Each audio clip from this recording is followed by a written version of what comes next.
Find out about the Confucius Institute. And Eating Disorder Awareness Week. Stay tuned. TrojanVision News starts now. From the High Definition Production Center of Troy University's Broadcast and Digital Network and Troy campuses around the world, this is Troy TrojanVision News.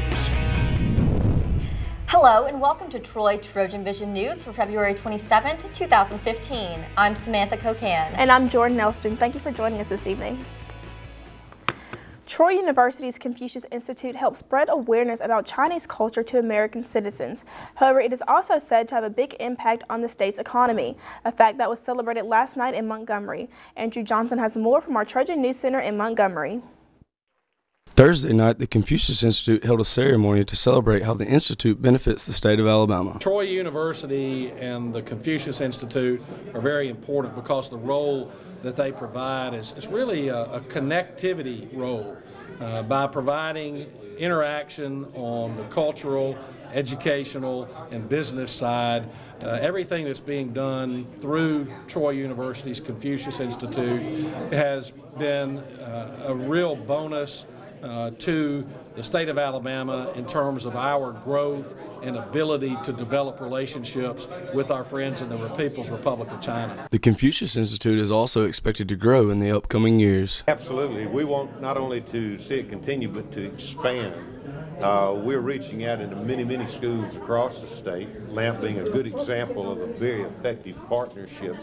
And we want our students in Alabama to be engaged because their marketability, their ability to accommodate and be accommodated in the global village is enhanced by virtue of fluency in more than one language.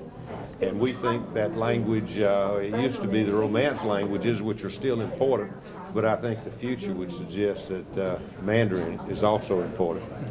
The Confucius Institute at Troy University has reached more than 5,884 students and parents through 74 school presentations. Confucius Institute can promote Chinese cultures and teach Chinese languages. That's basically the most important thing that we do here. The Confucius Institute can be found on the first floor of Bibb Graves Hall. In Montgomery, Andrew Johnson, Troy TrojanVision News. Currently, the Confucius Institute is looking for people interested in taking a trip to China this summer. For information on the trip, you can contact Yang Yu at the Confucius Institute at 808-6516. The deadline to register is March 15th. This was Eating Disorder Awareness Week, and to educate students about ways to prevent disorders, Troy Student Counseling Center invited an expert on nutrition to talk about healthy eating habits. Casey Freeman has the story.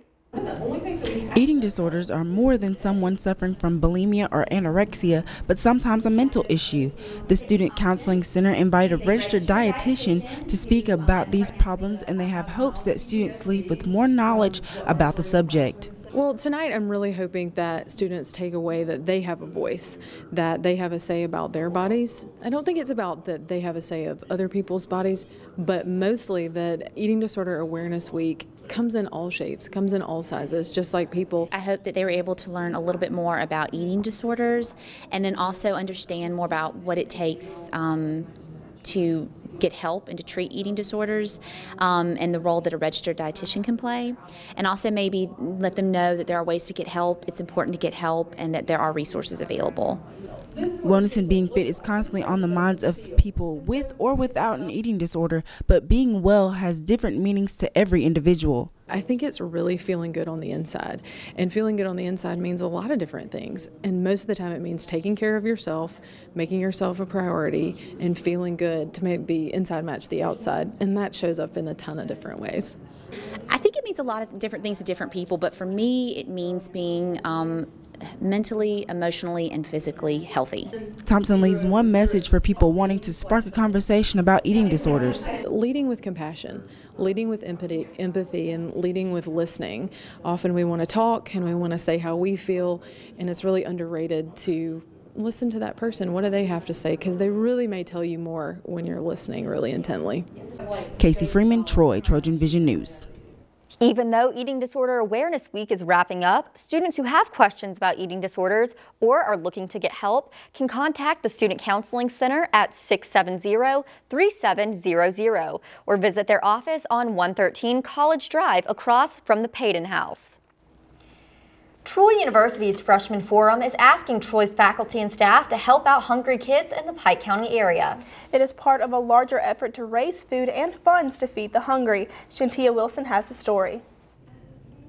The Freshman Forum will be collecting items to contribute to their Backpack for Kids campaign. And so the faculty and staff are encouraged to donate items that are specific to what they packed in their backpack. So that could be things like fruit cups, fruit snacks, pudding, granola bars, healthier items that would be supplemental nutrition items for a child. The items will be distributed to the children so that they will have them available for the weekend. Twice a month, the Freshman Forum delivers the backpacks to the children at Head Start, and so they take those items home and over the weekend, and it kind of provides a bridge until they get back in school. Along with the Backpack for Kids faculty food drive, there will be a Can Castle contest for the student organizations on March 4th. The Can Castle contest is on March 4th, and that's for student organizations. It's a 100 can minimum to participate, and we're just asking each student organization to buy an assortment of canned goods, and we're going to distribute those out to 5 different area food banks. Shantia Wilson, Troy, TrojanVision News. The Backpack for Kids food drive will wrap up next Thursday, and the Can Castle contest will be next Wednesday on the Barnes & Noble patio. And now taking a look at news from around the state. Jury selection is being delayed a 3rd day by snow in the capital murder trial of a woman accused of making her granddaughter run until she died. Some roads were still icy in northeast Alabama around Etowah County earlier today. Officials say Joyce Hardin Garrard's trial won't get started until Monday as a precaution. Authorities in Huntsville say a salvage crew will try to raise a sunken boat at Ditto Landing. The abandoned houseboat began to sink at some point yesterday. Fire crews determined no one was inside the boat and no one was hurt, but officials are concerned about keeping fuel out of the water.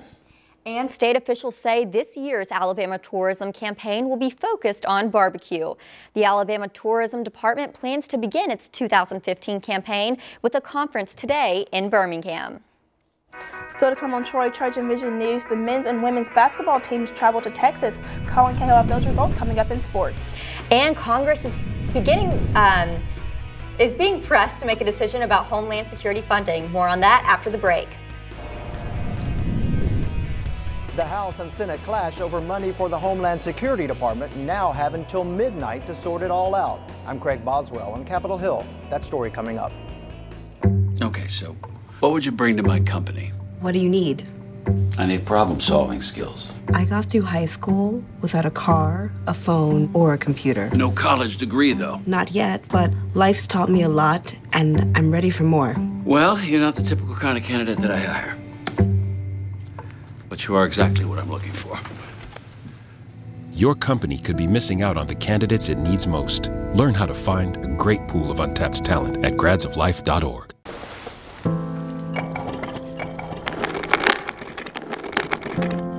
Maybe he's really focused. Hey, Michael. Michael. Maybe he likes spinning the wheels. Maybe he just loves trucks. Maybe he's just being a boy.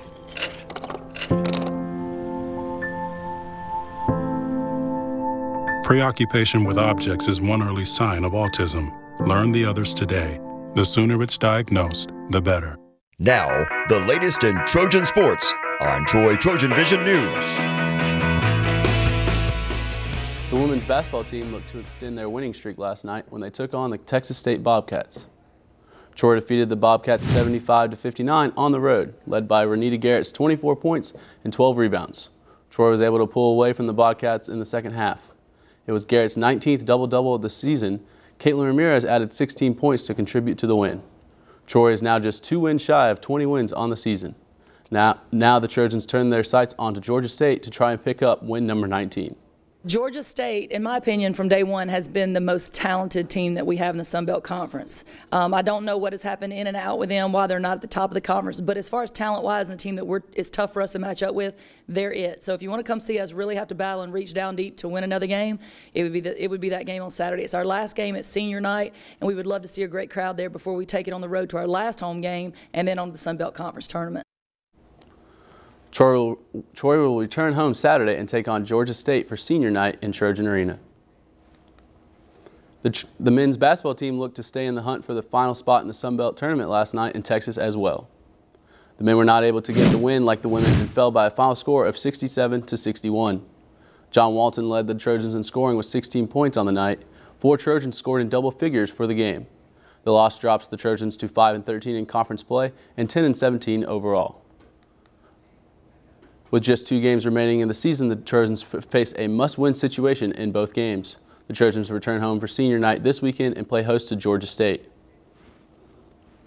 The men's baseball team will play host to Southern Miss University this weekend when the 2 teams get together for their final series of the 4-year contract between the 2 schools. Coach Bobby Pierce tells us that his team must be ready for a tough opponent. Well, we just tell our team 1 pitch at a time. You know, take the first game 1 pitch at a time. They got power pitching. It's going to be a really good team. We're going to have to play really well, but we have been, so looking forward to the weekend. Troy will play Southern Miss tonight at 6 p.m. for the first game of the weekend series. Troy will wear camo uniforms this weekend in support of Hits for Heroes. The women's golf team travels to South Carolina this weekend to compete in the Kiowa Island Invitational. Coach Bart Barnes talks about the excitement his players have to return to this tournament. We're going to the Kiowa Island Invitational. There'll be 36 teams there. They play it over 2 courses on 3 days, and it's the largest field in college women's golf. So it's a premier event. It's something we really look forward to. It's in a beautiful area of the country, right outside of Charleston, South Carolina.